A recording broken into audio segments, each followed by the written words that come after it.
I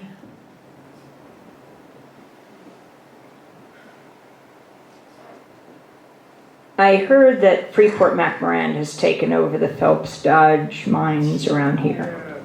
And I wasn't planning to talk about this tonight, but in hearing that, I thought it's important to put some kind of context to this corporation. I know it in a very different way. I know it from its activities in Indonesia, in an area called West Papua, where it is the largest gold and copper mining operation in the world, but also the terrible human rights abuses that go on against the West Papuans, who are deeply concerned about the despoliation of their land, about human rights abuses. For years, when Congress members and senators were flown in by Freeport to view the area, the planes would go around the destroyed area of West Papua so they wouldn't be able to see it. Now, I haven't personally been to West Papua, but I have been to East Timor, and I'd like to end with this story. I don't know how many of you know the story of East Timor. How many of you know that story? Well, years ago, I said to my niece, who was 6 years old, "Have you ever heard of East Timor?" And she said, "Well, I heard of East, but I never heard of Timor." In 1975, Indonesia invaded East Timor. It had been a Portuguese colony for hundreds of years, but then Portugal pulled out, and it had declared its independence. But then, a few weeks later, Indonesia invaded. East Timor is a tiny half-island nation, 300 miles above Australia. On December 7th, 1975, Indonesia invaded East Timor the day after then President Ford and Secretary of State Henry Kissinger met with Suharto, the long-reigning dictator in Jakarta, and gave the go-ahead for the invasion. 90% of the weapons used were from the United States.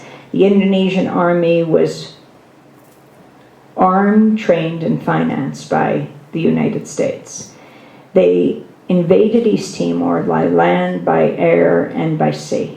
They closed East Timor to the outside world, and they commenced the slaughter. For the next 17 years, it would be one of the worst genocides of the 20th century. Now, most people have never heard of it. Yet, when it comes to Pol Pot in Cambodia, everyone heard of him and the horrible atrocities he committed. Because Pol Pot was an official enemy of the United States. The president would talk about him, Secretary of State, and the media dutifully reported it, as they should have, actually. But when it came to Timor, Suharto was an official ally of the United States. He made the country safe for investment, for Nike, for Reebok, for McCormick Spice, for AT&T and other corporations, right? Unions that would try to organize in the plants, they would be met by this brutal Indonesian massive military force. So after 17 years, I had a chance to go to East Timor with my colleague Alan Nairn in 1990, and then again in 1991. We went in 1991 because a UN delegation was going to go for the first time to Timor to investigate the human rights situation, and we wanted to go to see what would happen. We went at the end of October of 1991, and we first went to the main Catholic church in Dili, the capital of Timor. The women were wailing in the Mass, and I didn't know if it was the standard sorrow of Timor or if something terrible had just happened. And after the Mass, they told us that the Indonesian military had surrounded this church. It was the Motel Church, the flagship church of Dili. They'd surrounded the church the night before, and they had shot dead a young man inside. His name was Sebastião Gomez, and they killed him at point-blank range, and we saw on the steps his blood was still wet on the steps. You see, young people had taken refuge in many of the churches of Timor because they wanted to speak to this UN delegation when it came, and they didn't want to be arrested or disappeared before the delegation came. This was a land where there was no freedom of assembly, no freedom of speech, no freedom of press. The only place people could gather was in their Catholic churches. But even now, That was not safe. And so 1,000 people came out for his funeral the next day. They didn't know Sebastião, but they knew the sanctity of their church had been violated. They knew they were in big, big trouble, even though they had known that before. So we traveled around the country for the next 2 weeks, and we were asking people, how was the military preparing for this delegation? And everywhere we heard the same story. The military told the people in every village and town, if you speak to the delegation, we will kill your family. As Bishop Bello put it to us, Bishop Carlos Jimenez Bello, who would later win the Nobel Peace Prize. He said, the Indonesian military issued a nationwide death threat. They said, we will kill your family to the 7th generation. So then came the morning of November 12th. It was 2 weeks after the killing of Sebastião and the funeral. We heard there would be a commemoration mass for him, and then people would walk once again to the cemetery, the Santa Cruz cemetery where he was buried. Alan and I went to the mass at 6 in the morning. There were so many people, they had to hold it under the trees. The priest gave communion under the trees. And then the people marched out into the streets. And now the kids had written on bed sheets that they folded into their Catholic school blouses, and they pulled them out, and they said things like, why the Indonesian military shoot our church? They appealed to President Bush, George H.W. Bush at the time, the United Nations, someone to stop the killing. And they would hold these banners. At one end, a girl in her Catholic school uniform. At the other end, a woman in her traditional Timorese garb. Thousands came out to join the march, the commemoration procession, people from work and from home. And they marched like this through the streets of Dili, through this geography of pain. They would pass an army barracks where young people were disappeared, or even a hotel where Timorese were held at the back of the hotel, or officers' homes where women were raped. And they walked through this capital, and they made their way back to the Santa Cruz cemetery as they had made this procession 2 weeks before. Indonesian military lined the route, but they kept on walking. When they got to the cemetery, Alan and I were interviewing people. Alan was doing a piece for the New Yorker magazine. I was doing a documentary for Pacifica, and we were asking people, why are you risking your life? And they would say, for my mother, for my father, for my village, it was wiped out. And then we saw from the direction the procession had come, thousands from the direction the procession had come, hundreds of Indonesian soldiers carrying USM-16s. We were in the middle of the crowd interviewing people. No one could get away because there were walls on either side of the road, the cemetery walls. Some people, there was one little opening where they could run into the cemetery. Only people at the back could really run away. And we saw the soldiers marching up in formation. Alan and I decided we would walk to the front of the crowd, because although we knew we knew that the Indonesian military had committed many massacres in the past, they had never done it in front of Western journalists, and maybe just by our presence we could head off the attack. We had always hidden our equipment, because anyone caught talking to a Western journalist could be disappeared, could be killed. So now I took my tape recorder out of my bag and I slung it over my shoulder. I held my microphone up like a flag. I put my headphones on, and Alan put the camera above his head. We walked to the front of the crowd. There were thousands of people behind us. It got very quiet. We could hear the boots of the soldiers hitting the dirt road, and they marched up 10 to 12 abreast, holding their USM-16s at the ready position. They came around the corner, they swept past us, and without any hesitation, without any provocation, without any warning, they opened fire on the crowd, gunning people down from right to left. A group of soldiers grabbed me. I had my microphone up. They were shaking it in my face as if to say, this is what they don't want. And they took their boots and their rifle butts and they beat me down. Alan had got a photograph of them opening fire. And then he threw himself on top of me to protect me.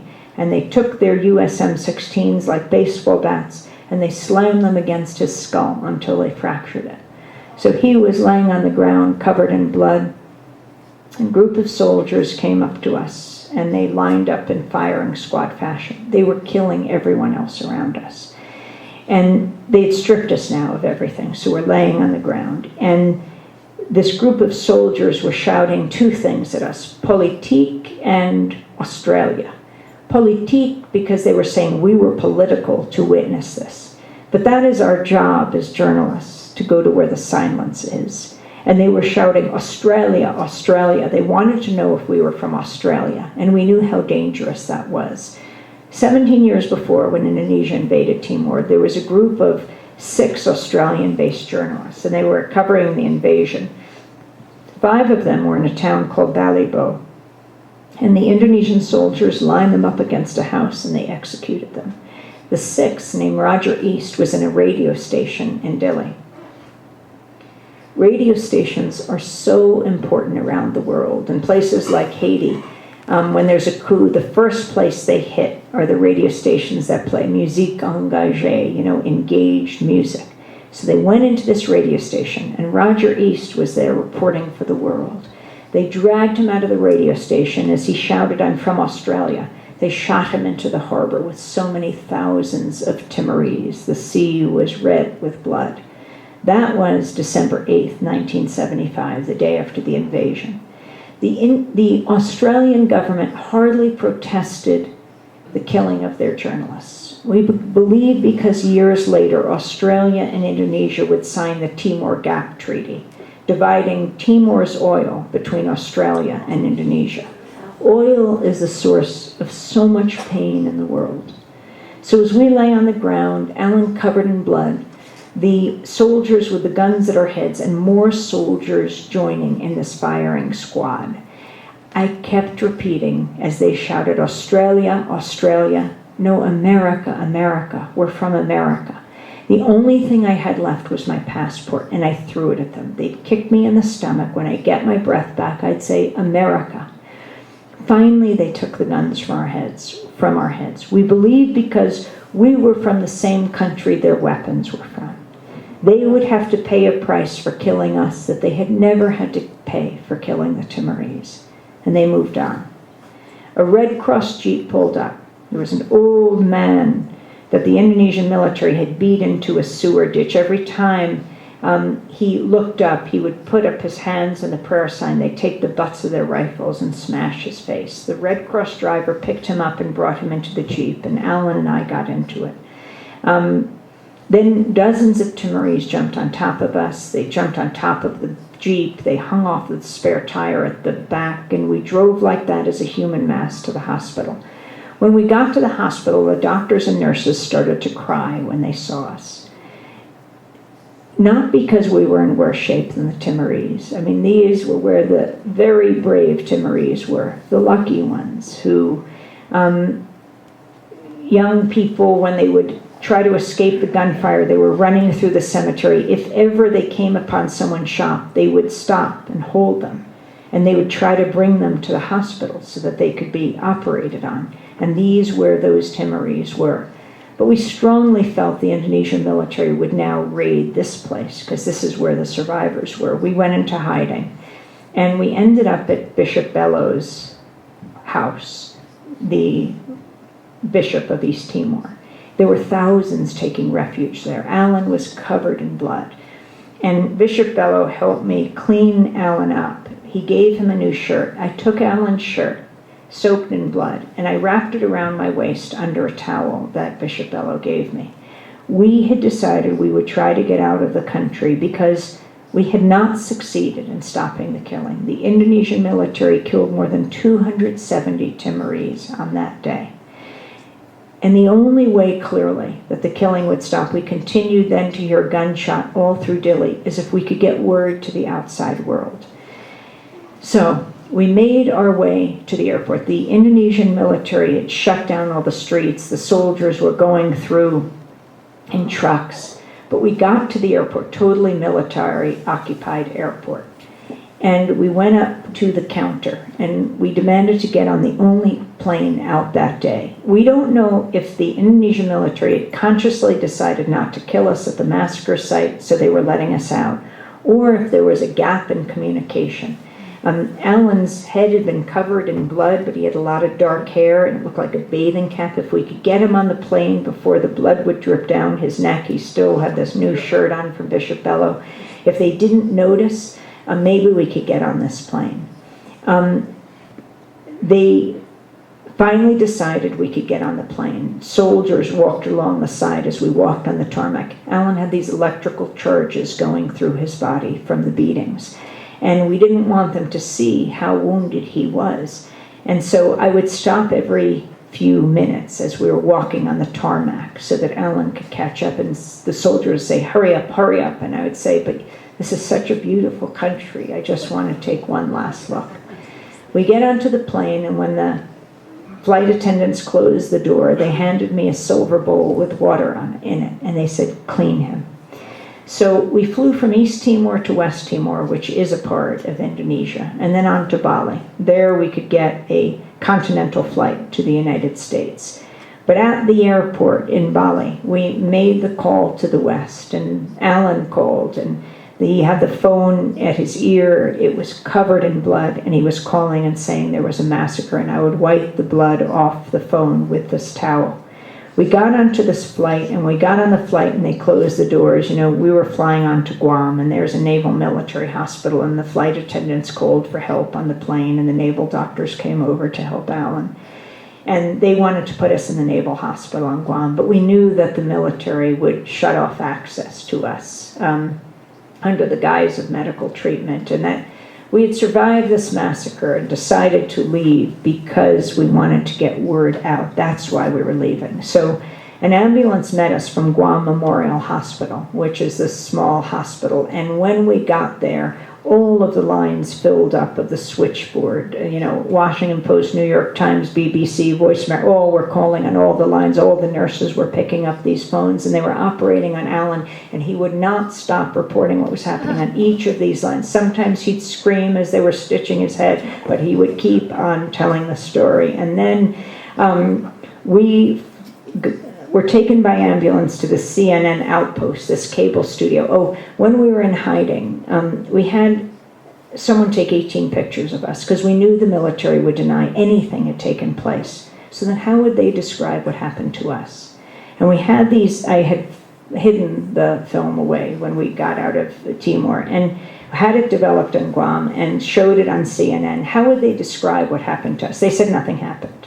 And then we said, what happened?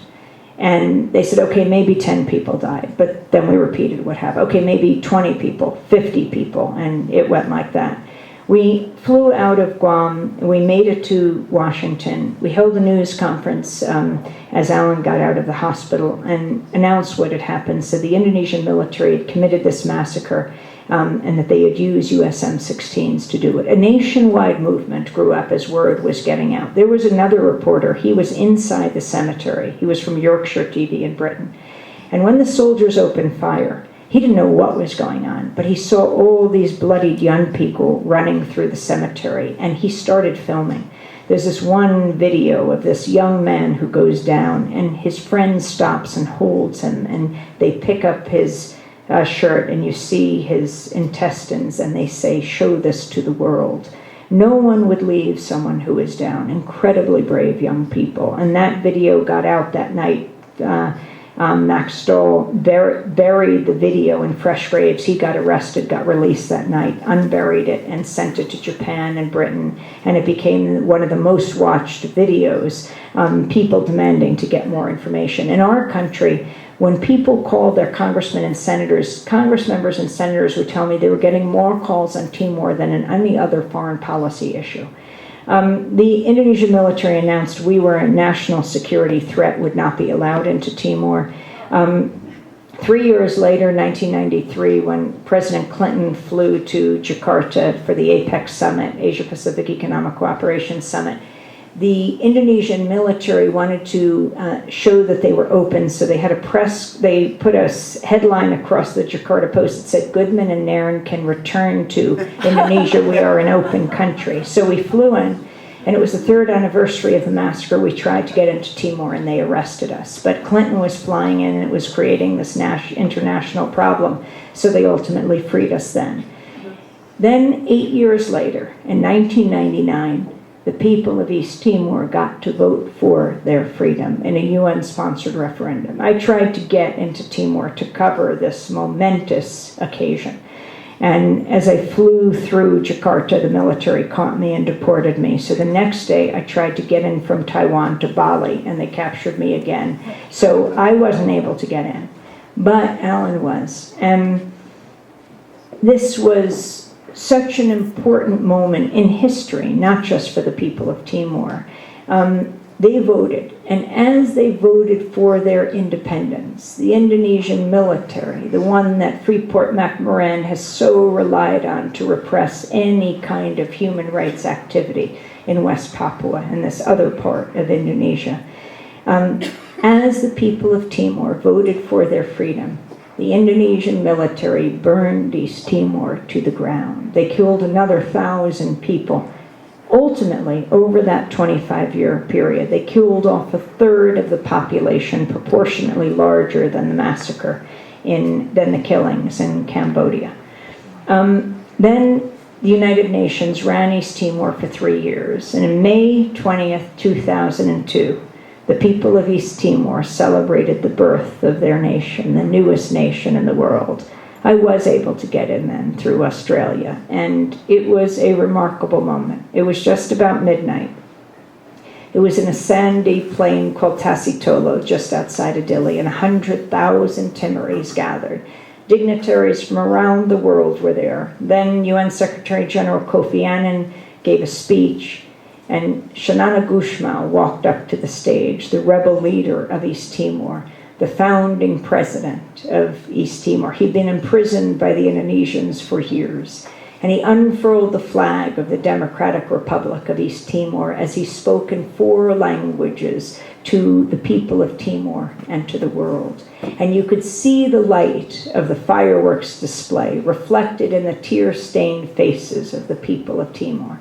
They had resisted and they had won at an unbelievably high price, at an unacceptably high price. But this nation of survivors had prevailed.